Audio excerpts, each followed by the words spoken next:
வணக்கம் நட்புகளே. நான் உங்கள் சந்தோஷ் குணா. நாவல்களை தொடர்ந்து கேட்க மறக்காம சேனலை சப்ஸ்கிரைப் பண்ணிடுங்க. இந்த நாவல் உங்களுக்கு பிடிச்சிருந்ததுன்னா லைக் பண்ணுங்க. உங்களோட நிறை குறைகளை கமெண்ட் பண்ணுங்க. அப்படியே உங்க ஃப்ரெண்ட்ஸ் அண்ட் ஃபேமிலிகளுக்கும் ஷேர் பண்ணுங்க. இதோ அத்தியாயம் 3 மற்றும் 4. அத்தியாயம் 3. ஒரு வழியாக அமெரிக்காவில் உள்ள டெக்சஸ் நகரத்தை வந்தடைந்திருந்தனர் சுரேந்திரனும் மித்திலாவும். அதிக அளவில் இந்தியர்கள் வாழும் ஒரு பகுதிதான் டெக்சாஸ் நகரம். பருவநிலை காலங்கள் இந்தியாவில் உள்ளதைப் போல இருப்பதே இதற்கான காரணமும் கூட. எப்போதும் சூரியனை மறைத்து பனிமழை பொழியாமல் காலை முதல் தலை காட்டும் வெயில், கண்ணுக்கே தெரியாமல் வருடிச் செல்லும் பனிக்காற்று. எங்கு பார்த்தாலும் பச்சை பசேல் புல்வெளி, பூத்து குலுங்கும் மரங்கள் என்று இயற்கை ததும்ப இருப்பதாலே இந்தியர்கள் அதிகம் வாட விரும்பும் நகரமானது டெக்சாஸ் மாநகரம். அவர்களை வரவேற்க வந்திருந்த அபிஷேக் சுரேந்திரனை பார்த்து கையசைக்க அவனும் பதிலுக்கு கையசைத்தான்.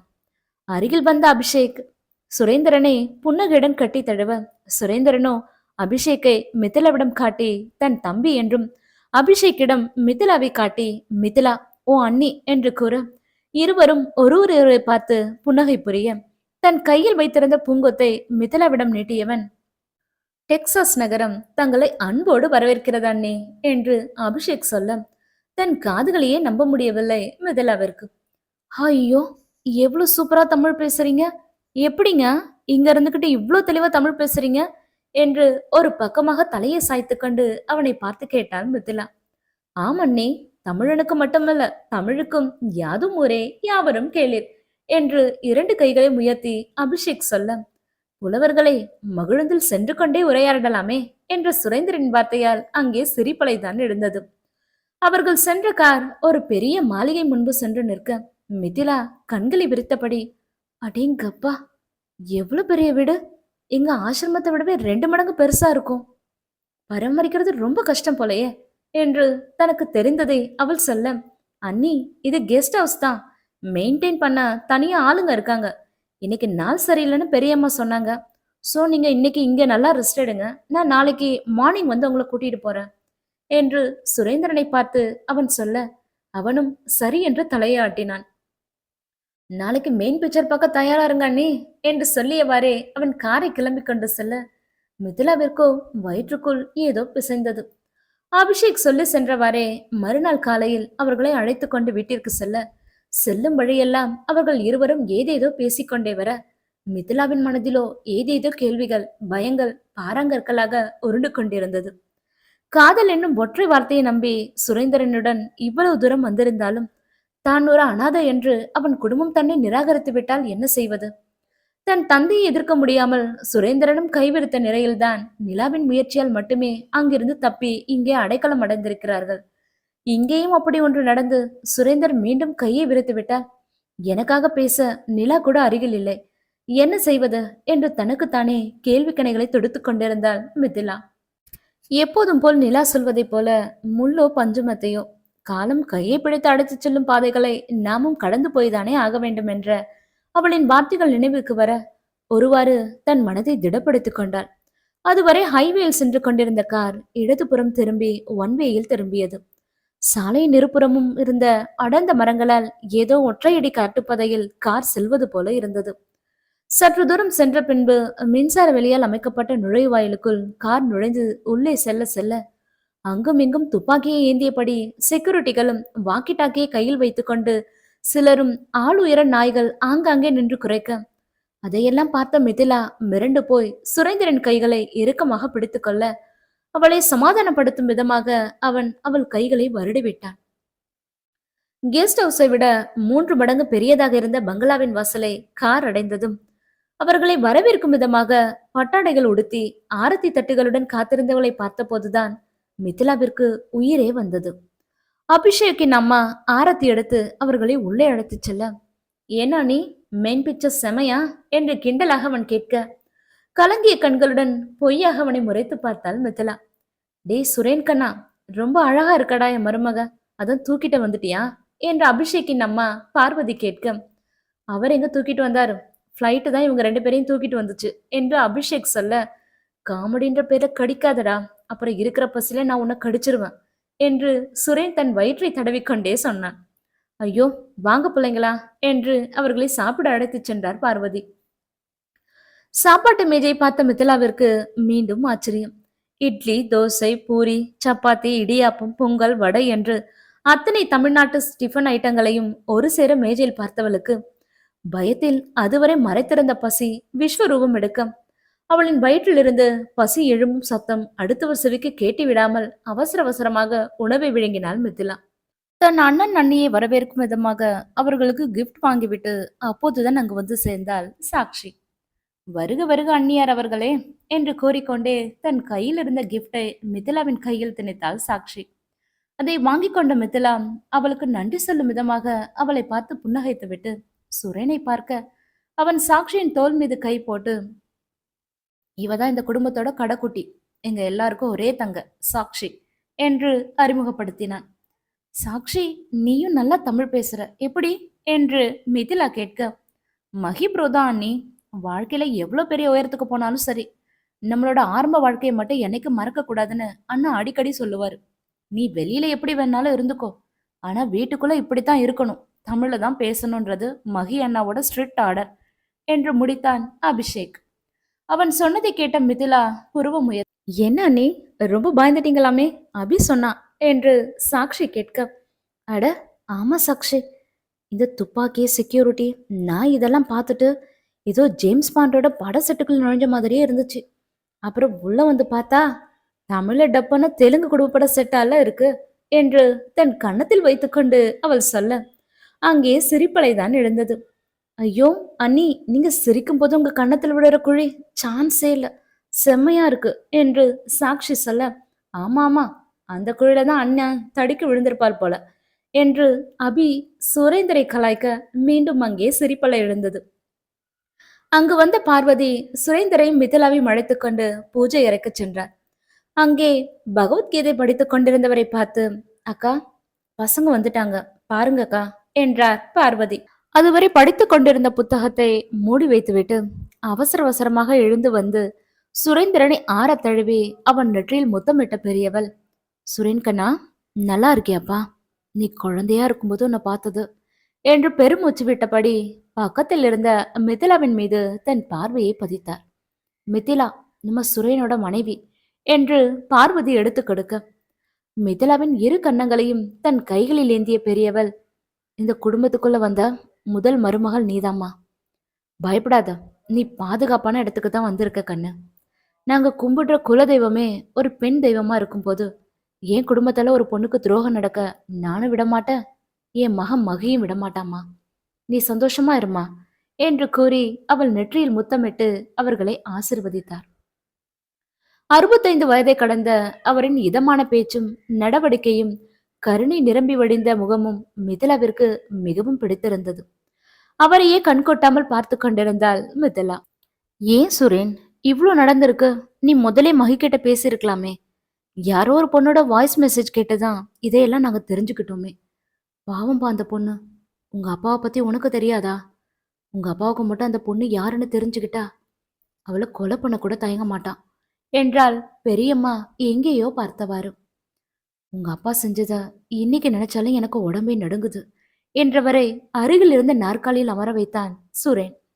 பின் அவன் கைகளை வருடியவாறே, இல்ல பெரியம்மா, நானும் எவ்வளவோ முயற்சி பண்ண மகி அண்ணா கிட்ட பேச, எங்க என் ஆபீஸ்ல வேலை செய்யறவங்க எனக்கு வேலை செய்யறதை விட என் அப்பாவுக்கு தான் அதிகமா வேலை செய்யறாங்க. மிதிலா ஃப்ரெண்ட் நிலா மட்டும் இல்லனா நாளைக்கு உயிரோடவே இருந்திருக்க மாட்டேன் பெரியம்மா என்றவனின் குரல் தழுதழுக்க, அப்படிலாம் சொல்லாதடா என்று பார்வதி அவனை கட்டி தழுவினார்.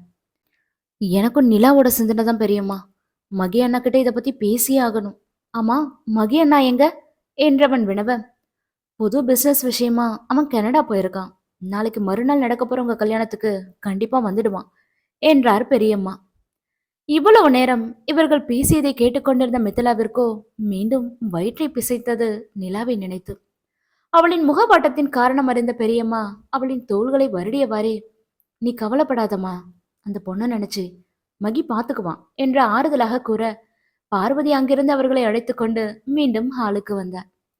நீ என்ன பண்ணுவியோ எனக்கு தெரியாது, இன்னும் 10 மாசத்துல ஒரு பேத்தியையோ பேரனையோ பெத்து என் கையில கொடுத்துடு, அது போதும் எனக்கு என்று பார்வதி கூற மிதிலாவின் முகம் வெட்கத்தில் ரோஜா பூவாய் சிவக்க அதை கவனித்த சாக்ஷி, அண்ணி, முகத்துக்கு மருதாணி ஃபிளேவர் மேக்கப் போட்டீங்களா என்று கேட்க, சோ போ சாக்ஷி என்று தன் கைகளால் மிதிலா முகத்தை மூடிக்கொள்ள மீண்டும் அங்கே சிரிப்பலைத்தான் எழுந்தது.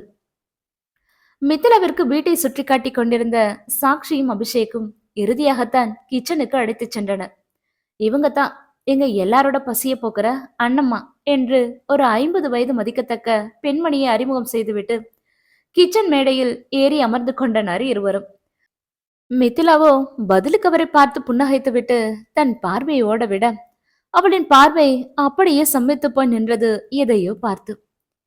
என்ன சாக்ஷி இது என்று மிதிலா கேட்க, இதுவா அண்ணி என்று இருவரும் கோரஸாகவே, இது அம்மிக்கல், இது ஆட்டுக்கல், இது இயந்திரம், இது உரல், அது உலக்கை என்று ஒவ்வொன்றையும் சுட்டிக்காட்டி சொல்ல அவர்கள் இருவரையும் முறைத்தவாறே, அது எனக்கு தெரியாதா, இது எப்படி இங்க, எதுக்குன்னு தான் கேட்டேன் என்றாள் அவள். ஒருவரையொருவர் பார்த்து கொண்ட சாக்ஷியும் அபிஷேக்கும் மீண்டும் கோரஸாக, இதுவும் மகி அண்ணாவின் திருவிளையாடலே என்று முடிக்க மிதிலாவோ முடியல என்றவாறே சொருவாக அங்கிருந்த சேரில் அமர்ந்து, யாருதாம்பா அந்த மகி, எனக்கே அவரை பார்க்கணும் போல இருக்கே என்று சொல்ல அதை கேட்டு இருவரும் விழுந்து விழுந்து சிரித்தனர். சத்தியமா சொல்றேன், நான் எப்படி எப்படியோ இருக்குன்னு நினைச்சிட்டு வந்தேன். ஆனா வீட்டுக்குள்ள வந்ததுலேருந்து நான் தமிழ்நாட்டுல இருக்கிற மாதிரி தான் ஃபீல் பண்றேன் என்று மிதிலா கூற, அதே தான் அண்ணி நானும் சொல்றேன், நீங்க இருக்கிறது அமெரிக்காவில தான், ஆனா இந்த வீடு மட்டும் தமிழ்நாட்டுல இருக்கு அவ்வளவுதான் என்று அபிஷேக் சொல்ல மீண்டும் விழுந்து விழுந்து சிரித்தனர் மூவரும். திட்டமிட்டபடியே திருமண நாளும் வந்து சேர பங்களாவின் முன்புறம் இருந்த புல்வெளியில் மணமக்கள் அமரும் மணமேடை வண்ண வண்ண பூக்களாலும் திரைச்சிலைகளாலும் மின் விளக்குகளாலும் அழகாக அலங்கரிக்கப்பட்டு மணமக்களின் வரவிற்காக காத்திருந்தது. அதற்கு முன்புறம் பார்வையாளர்கள் அமர குஷன் இருக்கைகள், அதையொட்டி நாதஸ்வர மேடையும் குழந்தைகள் விளையாடுவதற்கென்று தனி இடமும் உண்பதற்கு பஃபே சிஸ்டமும் அமைக்கப்பட்டிருந்தது. அனைத்துமே 4 சுவர்களுக்குள் இல்லாமல் வெளிப்படையாக இயற்கையோடு ஒன்றி போயிருந்தது. வெயில் அடித்தாலும் அதன் தாக்கம் அதிகம் இல்லாமல் இருக்க பனிக்காற்று வீசிக்கொண்டிருந்தது. 3 அடுக்கு பாதுகாப்பும் அமைக்கப்பட்டிருந்தது. நாதஸ்வரங்கள் ஒரு பக்கம் முழங்க உறவினர்கள், மகியின் பிசினஸ் பார்ட்னர்ஸ், சாக்ஷி மற்றும் அபியின் ஃப்ரெண்ட்ஸ் என்று ஆங்காங்கே கூட்டம் கூட்டமாக அனைவரும் அமர்ந்திருக்க எங்கும் அங்குமாய் குழந்தைகள் ஓடிக்கொண்டிருக்க கல்யாண வீடு களை கட்டியது. ஐயர் மந்திரம் மோத அழகாக அலங்கரிக்கப்பட்டிருந்த மணமேடையை மேலும் அலங்கரிக்கும் விதமாக பட்டு வேஷ்டி சட்டை உடுத்தி மாப்பிள்ளைக்கே உரித்தான பாணியில் மணமகன் சுரேந்திரன் வந்து அமர்ந்தான். மிதிலா தன் நிறத்தை மேலும் உயர்த்தி காட்டுவது போல் முழுவதும் ஜரிகையால் நெய்யப்பட்ட பச்சை நிறம் மற்றும் ரோஸ் நிற பார்டர் பட்டுப்புடவை அணிந்து மணப்பெண்ணுக்குரிய அலங்காரத்தில் மேடைக்கு சென்று சுரேந்திரன் அருகில் அமர்ந்தாள். அங்கு அமர்ந்த மிதிலாவின் கண்களோ மகியைத்தான் தீவிரமாக தேடிக்கொண்டிருந்தது. முகூர்த்த நேரம் முடிய இன்னும் 15 நிமிடங்கள் மட்டுமே இருந்த நிலையில் அனைவருமே சற்று பதற்றத்துடன் மகியின் வரவிற்காக காத்திருக்க எங்கிருந்தோ வந்த ஒரு ஹெலிகாப்டர் ஏற்கனவே அங்கு அமைக்கப்பட்டிருந்த ஹெலிபேடில் மெல்ல தரையிறங்கியது. அதை பார்த்து சாக்ஷி, அண்ணி, மகி அண்ணா என்று அவள் காதில் மெல்ல கிசுகிசுத்தாள். ஹெலிகாப்டர் வந்து இறங்கியவுடன் துப்பாக்கி ஏந்திய செக்யூரிட்டிகள் இருபுறமும் வந்து நின்றனர். அனைவரின் பார்வையும் ஹெலிகாப்டர் மீது நிலைத்திருக்க ஹெலிகாப்டரில் இருந்து முதலில் இறங்கியது ஆளுயர ராஜபாளைய நாய்தான். அது தன் உடலை ஒருமுறை செலுப்பிக் கொண்டு எல்லோரையும் எச்சரிப்பது போல தனக்கே உரிய பாஷையில் குறைத்து கொண்டே முன்னோக்கி நடக்க அதன் பின்னே 6 அடி உயரத்தில் உயரத்திற்கேற்ற உடல் கட்டுடன் மாநிறத்தை விட சற்று கூடுதலான நிறத்தில் நீல நிற உள்ளன்கோட்டு உடையுடன் இளஞ்சிங்கத்தை ஒத்த வேறு நடை போட்டு மணமடையை நோக்கி வந்து கொண்டிருந்தான் நம் நாயகன் மகி. அங்கிருந்த அத்தனை பெண்களின் மனமும் அவன் பின்னே நடை போட்டது என்றே சொல்லலாம். கருவென அடர்த்தியான கேசத்தில் பொம்மடோர் சிகை அலங்காரம், பரந்த நெற்றி பரப்பு, நேர்த்தியான புருவம், நீண்ட நாசி, பேபி ப்ளூ நிறத்தில் மற்றவர் பார்வையை கவர்ந்தெழுக்கும் வசீகரமான கூர்மையான கண்கள், ட்ரிம் செய்யப்பட்ட பியர்டு, அந்த கருமை நிற தாடிக்கு மேலும் அழகு சேர்ப்பது போல் ரோஜா நிற இதழ், சிரித்தால் தெரியும் அழகான பல்வரிசை என்று அவனுக்கு வர்ணனை செய்தது அங்கிருந்த பெண்களின் மனது. 30 நெருங்குவான் என்று சொன்னால் யாரும் நிச்சயம் நம்ப மாட்டார்கள். மணமேடையை நோக்கி நடந்து வந்து கொண்டிருந்தவனுக்கு அருகிலேயே கோட் சூட்டில் ஒரு இளம் பெண்ணும் மகியின் கையை பற்றியவாறே நடந்து வந்ததை மிதிலா கவனிக்காமல் இல்லை. மணமேடைக்கு வந்தவர்கள் அங்கு அமர்ந்திருந்த பெரியம்மாவின் காலில் விழுந்து ஆசிர்வாதம் பெற்றுக்கொண்டனர். அதற்குள் முகூர்த்த நேரம் நெருங்கிவிட ஐயர் எடுத்துக் கொடுத்த மங்கள நாணை நாதஸ்வரம் ஒலிக்க மிதிலாவின் கழுத்தில் கட்டினான் சுரேந்தர். கூடியிருந்த அனைவரின் நல்லாசியுடன் இனிதே நடந்தேறியது சுரேந்தர் மற்றும் மிதிலாவின் திருமணம். தாலியை கட்டிய சுரேந்தர் காதலுடன் மிதிலாவை பார்க்க, அவளோ புருவத்தை சுருக்கிக் கொண்டு கண்களில் கேள்வியுடன் அவனை பார்த்து, உங்க அண்ணன் கூட வந்த அந்த பொண்ணு யாரு என்றாள். காதல் பார்வையை துறந்து கோபமாக மிதிலாவை பார்த்தவன் தனக்கு தெரியாது என்று தலையை ஆட்டினான். மிதிலாவோ அவன் கோபத்தை ஒரு பொருட்டாக மதிக்காமல் சாட்சியை அழைத்து தன் சந்தேகத்தை கேட்க, மகி என்னவ கல்யாணம் பண்ணிக்க போறவங்க அண்ணி என்று மிதிலாவின் காதில் கிசுகிசுத்தாள். மச்சான் மோதிரம் போட்டு அக்னிவலம் வர பொண்ணோட அண்ணனை கூப்பிடுங்க என்று ஐயர் கூற, தான் அணிந்திருந்த கோட்டை கழற்றி தன்னுடைய ஆளினால் செக்ரட்டரி ஜோஜோவிடம் கொடுத்துவிட்டு தன் விரலில் அணிந்திருந்த மோதிரத்தை கழற்றி சுரேந்திரனுக்கு அணிவித்து பின் அவன் கையை பிடித்து 3 முறை அக்னிவலம் வந்து சம்பிரதாயத்தை முடித்தான் மகி. யாருமே எதிர்பார்க்காமல் நடந்த இந்த நிகழ்வால் அங்கிருந்த அனைவரின் கண்களும் கண்ணீரால் நனைந்தது. மிதிலாவின் மனதில் என்றும் நீங்காத இடத்தை பிடித்திருந்தான் மகி. சடங்கு சம்பிரதாயங்கள் அனைத்தும் இனிதே நிறைவேறியது. பெரியம்மா அடைத்ததாக ஜோஜோ சொல்ல மகி அவரின் அறைக்கு சென்றான். என்ன பெரியம்மா, சுரேனை உங்க கையில ஒப்படைச்சிட்டேன். கல்யாணத்துல எந்த குறையும் இல்லை தானே? நீங்க சந்தோஷமா தானே இருக்கீங்க என்று கேட்டுக்கொண்டே அவர் முன் செல்ல, பெரியம்மாவோ கண் கலங்கியவாறு சுவரில் மாட்டியிருந்த ஒரு தம்பதியின் புகைப்படத்திற்கு மாலை அணிவித்துக் கொண்டிருந்தார். அவரின் கலங்கிய கண்களை பார்த்த மகி, என்ன பெரியம்மா, நல்ல நல்ல ஏன் கண் கலக்குறீங்க என்று கேட்க, இல்ல மகிக்கண்ணா, உன் அம்மா அப்பாவோட ஆத்மா கண்டிப்பா என்னை மன்னிக்காது. இந்த வம்சத்தோட மூத்த வாரிசு நீதான். 30 வயசு தொட போகுது. ஆனா நீ இன்னும் கல்யாணம் பண்ணாம தம்பிக்கு கல்யாணம் பண்ணி பார்த்துட்டு இருக்க. என்னால எப்படிப்பா சந்தோஷமா இருக்க முடியும்? பெரியம்மாவின் கண்ணீரை துடைத்தபடி அவரை அருகில் இருந்த கட்டிலில் அமர வைத்த மகி, எல்லாம் தெரிஞ்சும் நீங்க என் கல்யாணத்தை பத்தி கவலைப்படலாமா? அதுக்குன்னு காலம் வரும்போது கண்டிப்பா நடக்கும் பெரியம்மா. அதுதான் எப்போ நடக்கும் என்று அவர் கேட்க, அவள் கிடைக்கும் போது என்றான் அவன் சர்வ சுருக்கமாக. எப்போ கிடைப்பா என்று விடாமல் அவரும் கேட்க, அதற்கு பதில் இல்லாமல் எங்கேயோ வெறுத்தபடி சிலையாய் நின்றான் மகி. என்கிட்ட நீ 8 வயசுல வந்த மகி. அன்னையிலேருந்து 21 வருஷமா நீ அவளை தேடிக்கிட்டு தான் இருக்க. அவளை நீ தேடாத இடமும் இல்லை, அவளை தேடி நீ போகாத ஊரும் இல்லை. ஏன் இன்னும் அவள் உயிரோட இருக்காளான்னு கூட உனக்கு தெரியல. உன்னோட பாதி வாழ்க்கையை அவளை தேடி ஏன் நீ தொலைச்சிட்ட மகி. எனக்கு இனி நம்பிக்கை இல்லை. எல்லாரும் சொல்வது போல அந்த தீயில அவளும் என்றவரின் உதட்டின் மீது கை வைத்து பெரியம்மாவை மேற்கொண்டு எதுவும் சொல்ல விடாமல் தடுத்தான் மகி. நீங்க அப்படிலாம் சொல்லக்கூடாது பெரியம்மா. எனக்கு நம்பிக்கை இருக்கு. அவ எனக்காக கண்டிப்பா உயிரோட தான் இருப்பா. உயிரோட இருந்தே ஆகணும் என்றான் அழுத்தம் திருத்தமாக அவன். ஒருவேளை உன் நம்பிக்கை உன்னை ஏமாத்துருச்சுன்னா இப்போ வரைக்கும் உன்னையே நம்பி இருக்கிற மித்ராவோட நிலைமை என்ன ஆகுறது மகி? பெரியம்மா, நான் மித்ரா கிட்ட எல்லாத்தையும் தெளிவா பேசிட்டேன். அவ என்ன புரிஞ்சுக்கிட்டா என்று மகி இழுக்க, புரிஞ்சுக்கிட்டுதான் மித்ரா இன்னும் உன்னையே சுத்தி சுத்தி வந்துட்டு இருக்காளா? எந்த பொண்ணையும் கஷ்டப்படுத்தக்கூடாதுன்னு சொல்லிட்டு நீயே ஒரு பொண்ணு மனசை காயப்படுத்தலாமா மகிகண்ணா என்றார் பெரியம்மா. ஐயோ பெரியம்மா, மித்ரா என்னோட பிஸ்னஸ் பார்ட்னர். அதனால தான் நான் போற இடத்துக்கெல்லாம் அவன் என் கூடவே வரா. மித்ராவும் பார்க்க நல்ல பொண்ணாதானே இருக்கா. அவகிட்ட என்ன குறை இருக்கு? நல்ல குடும்பம், நிறைய படிச்சிருக்கா, அழகா இருக்கா. ஏன் எங்க எல்லாரையும் விட உன்னை நல்லாவே புரிஞ்சு வச்சிருக்கா. இன்னைக்கு நீங்க 2 பேரும் ஒன்னா நடந்து வரும்போது ஜோடி பொறுத்த அமோகமா இருந்துச்சு. மித்ராவை கல்யாணம் பண்ணிக்க உனக்கு எதுதான் தடையா இருக்கு மகி என்று பெரியவரும் கேள்வி எழுப்ப, அவகிட்ட எந்த குறையும் இல்லை பெரியம்மா. மித்ரா நல்ல பொண்ணுதான், இல்லைன்னு நான் சொல்லல. ஆனா மித்ரா என்னோட அவள் இல்லையே பெரியம்மா என்றான் வெறித்த குரலில் அவன். நீ சொல்றது ஒரு பெரியம்மாவா இருந்து என்னால ஏத்துக்க முடியும். ஆனா உனக்கு அம்மா அப்பான்ற ஸ்தானத்துல இருந்துக்கிட்டு என்னால ஏத்துக்க முடியாது மகி. இனியும் உன் இஷ்டத்துக்கு உன்னை விட முடியாது. அடுத்த முகூர்த்தத்திலே உனக்கும் மித்ராவை கல்யாணம் பண்ணி வைக்க நான் முடிவு பண்ணிட்டேன் என்று ஒரே போடாக போட்டுடைத்தார் பெரியம்மா. அவரின் முடிவை கேட்ட மகி பெரியம்மாவின் கைகளை பிடித்து மண்டியிட்டு, ப்ளீஸ் பெரியம்மா, இத்தனை வருஷமா அவளை நினைச்சிட்டு இருந்த இடத்துல இன்னொரு பொண்ணை சத்தியமா என்னால வச்சு பார்க்க முடியாது. அவ கிடைக்கலனாலும் என்னால வேற ஒரு பொண்ணை கல்யாணம் பண்ணிக்க முடியவே முடியாது பெரியம்மா என்றான் தழுதழுத்த குரலில் அவனும். முடியாது மகி, நீ கல்யாணம் பண்ணிதான் ஆகணும். இது என் மேல சத்தியம். என்று மகியின் கையை பிடித்து அவர் தன் தலையின் மீது வைக்க, இதை சற்றும் எதிர்பார்க்காத மகியோ தன் கையை பின்னோக்கி இழுத்து இப்போதைக்கு அவரை சமாதானப்படுத்தும் விதமாகவும் கல்யாண பேச்சை தள்ளி போடுவதற்காகவும், யோசிக்க எனக்கு கொஞ்சம் டைம் கொடுங்க பெரியம்மா என்றான். சரி, உனக்கு 1 வருஷம் நான் டைம் தரேன். அதுக்குள்ள உன்னால் அவளை கண்டுபிடிக்க முடியலனா அப்புறம் என்னோட முடிவு தான் என்று பெரியம்மா சொல்லி கொண்டிருக்கும் போதே திருமண கோலத்திலிருந்து சுரேந்திரனையும் மிதிலாவையும் பெரியவளிடம் ஆசீர்வாதம் வாங்குவதற்காக அழைத்து வந்திருந்தார் பார்வதி.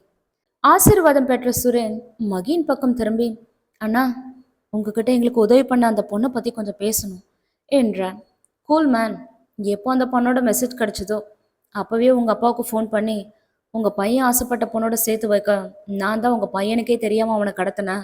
சந்தேகன்ற பேரில் அங்கே யாரையும் குடையாம தைரியம் இருந்தால் என்கிட்ட வந்து எதிர்த்து நில்லுங்க. என் தம்பி சுரேன் இனிமே என் கூடையில தான் இருப்பான். உனக்கும் எனக்குமான பழைய கணக்கு இனிமே தான் துளிர்விடும் என்று தான் பேசியதை கூற, அப்போதுதான் அனைவரும் நிம்மதி பெருமூச்சு விட்டனர்.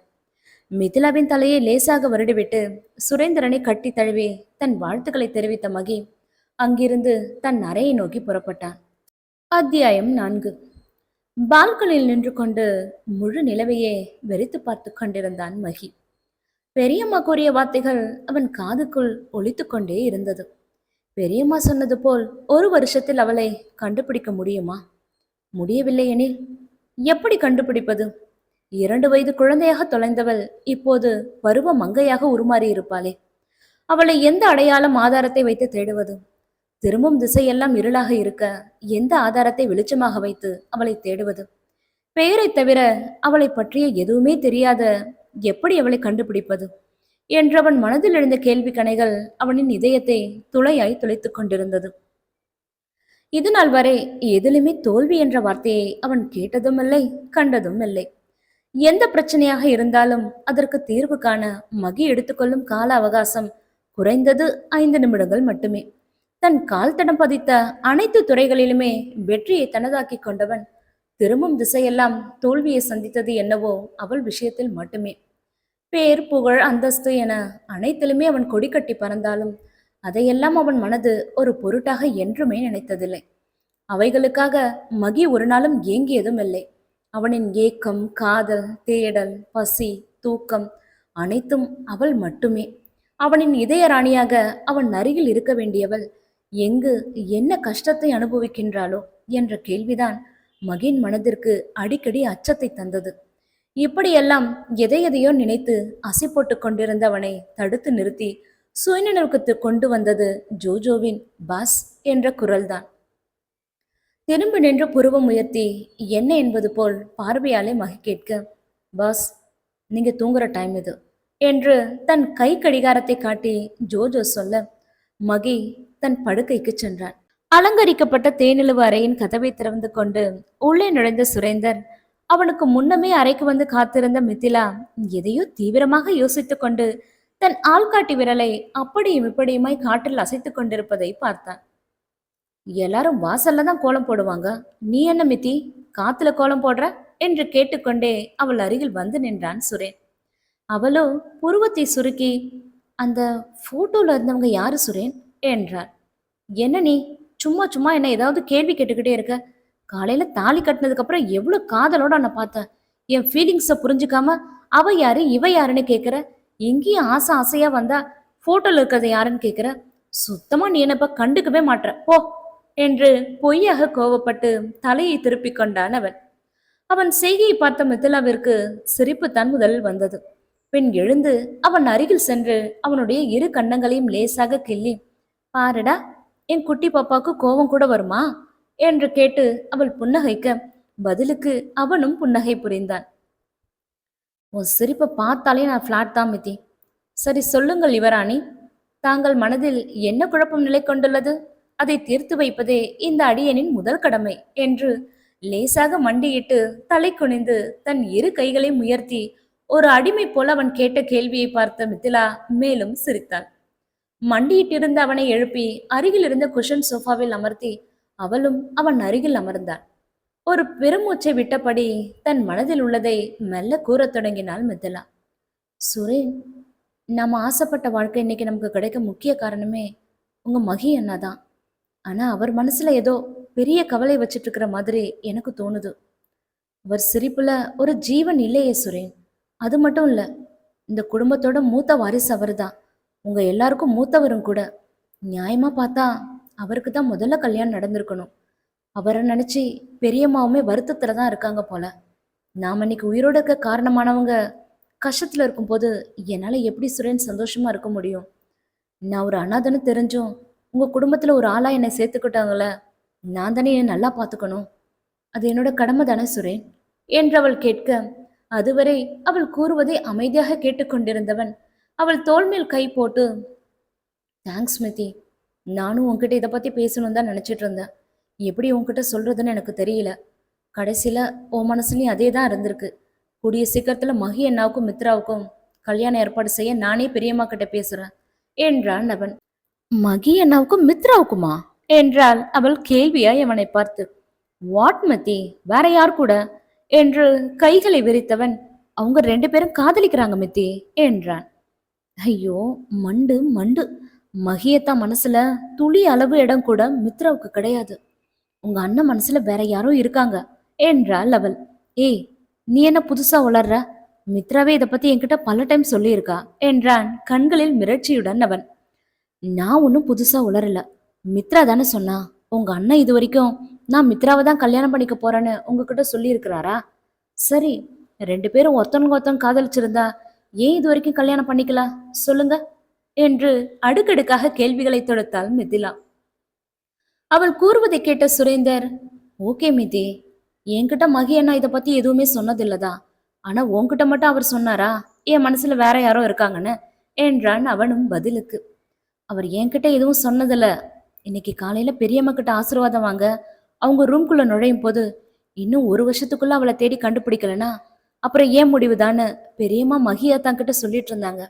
அதை வச்சு பார்க்கும்போது மகியத்தா மனசுல வேற யாரோ இருக்காங்க. அவ யாரு சுரேன் என்றாள் மிதிலா. கண்களில் கூர்மை தீட்டி அதுவரை மிதிலா சொல்வதை கேட்டுக்கொண்டிருந்த சுரேன் தன் மூவாயை தடவியபடி, ஆமா மித்தி, பெரியம்மா சொன்னது ஏன் காதனி விழுந்துச்சு. யாரு அந்த அவள் என்றான் அவனும் யோசனையுடன். என்ன சுரேன், நான் உங்ககிட்ட கேட்டா நீங்க அதையும் என்கிட்ட திருப்பி கேட்குறீங்க என்றால் அவனை முறைத்தபடி. ஒரு சிறு புன்முறுவலுடன், உன்னை போல நானும் இந்த குடும்பத்துக்கு புதுசு மித்தி என்றான் சுரேந்தர். என்ன சொல்றீங்க சுரேன் என்றால் ஆச்சரியத்தோடு அவனை பார்த்து. ஆமா மித்தி, எனக்கு 8 வயசு இருக்கும் போதே என்னை கனடாவுக்கு அனுப்பிட்டாங்க. அங்கதான் ஸ்கூல் காலேஜ்லாம் முடித்தேன். தனியாக கன்ஸ்ட்ரக்ஷன் பிஸ்னஸும் ஆரம்பித்தேன். 2 வருஷத்துக்கு முன்னாடி தான் அம்மாவுக்கு உடம்பு முடியலன்னு இந்தியாவுக்கு வந்தேன். அப்போதான் அம்மா சொன்னாங்க, உனக்கு 2 பெரியம்மா, ஒரு சித்தி, அண்ணன், தம்பி, தங்கை எல்லாம் இருக்காங்க. நீ எப்படியாவது அவங்க கிட்ட போயிடுன்னு சொன்னாங்க. அம்மா இறந்தப்ப கூட யாரும் வரல மித்தி. நான் மறுபடியும் கனடாவுக்கே கிளம்பிட்டேன். அப்போதான் மகி அண்ணா எல்லாரையும் அழைச்சிட்டு வந்து என்னை பார்த்தாரு. அன்னைக்கு தான் எனக்கே இவ்வளோ சொந்தங்கள் இருக்காங்கன்னு தெரியும். அந்த சந்தோஷம் கொஞ்ச நாள் கூட நிலைக்கல மித்தி. மகி அண்ணா என்னை பார்த்து பேசுனது எப்படியோ அப்பாவுக்கு தெரிஞ்சதால என்னை கனடாவிலேருந்து இந்தியாவுக்கு கூட்டிட்டு வந்துட்டாங்க. இங்கேயே அவரோட பிஸ்னஸை பார்த்துக்கிட்டு அவரோட முழு கண்காணிப்புல ஒரு அகதி மாதிரி தான் நான் வாழ்ந்துட்டு இருந்தேன். அப்போதான் நான் உன்னை பார்த்தேன் மிதி. அப்பா அம்மா சொந்தங்கள்னு எல்லாமே இருந்தும் நானும் ஒரு அனாதையா தான் வாழ்ந்தேன் மிதி என்று தழுத்தழுத்த குரலில் அவன் கூற, அதுவரை அவன் சொல்வதை அமைதியாக கேட்டுக்கொண்டிருந்த மிதிலாவோ அவனை சமாதானப்படுத்தும் விதமாக அவனின் தோள்களை வருடிவிட்டவாறு, சாரி சுரேன் என்றாள். அவளின் கைகளை எடுத்து தன் கைக்குள் வைத்து கொண்டவன், நீயே சாரி சொல்ற மிதி, நான் தான் உனக்கு தேங்க்ஸ் சொல்லணும். உன்னாலதான் எனக்கு எல்லாருமே கிடைச்சாங்க. சரி, நான் உள்ள வரும்போது நீ எந்த போட்டோவை பத்தி கேட்ட என்றான் அவன். அதான் பெரியம்மா ரூம்ல பார்த்தேனே, அந்த போட்டோவுக்கு மாலை கூட போட்டு இருந்தாங்க. அந்த போட்டோல இருக்கிறவங்கள தான் யாருன்னு கேட்டேன் என்றாள் மிதிலா.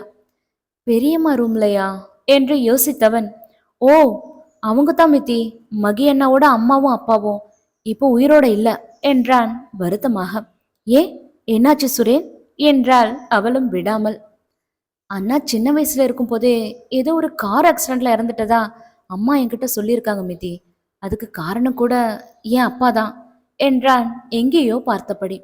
ஐயோ கடவுளே, உங்க அப்பாவா என்று கண் இமைகளை விரித்து மிதிலா கேட்க, ஆமா மித்தி, அப்பாவுக்கு பணம், பதவி, சொத்து இதை தவிர வேற எதுவுமே கண்ணுக்கு தெரியாது. என்னையும் அம்மாவையும் அப்பா உயிரோட வச்சிருக்கிறது கூட எங்க பேர்ல இருக்கிற 25 கோடி மதிப்புள்ள சொத்துக்காகத்தான். எங்க கூட இருந்து அவர் எல்லாத்தையும் அனுபவிக்கலாமே தவிர எதையும் சொந்தம் கொண்டாட முடியாது. எங்க உயிருக்கு ஏதாவது ஆச்சுன்னா அத்தனை சொத்துக்களும் அனாதராசிரமத்துக்கு போற மாதிரி அம்மாவோட அப்பா உயில் எழுதி வச்சதால நாங்க பொழைச்சோம் என்றான் சுரேன்.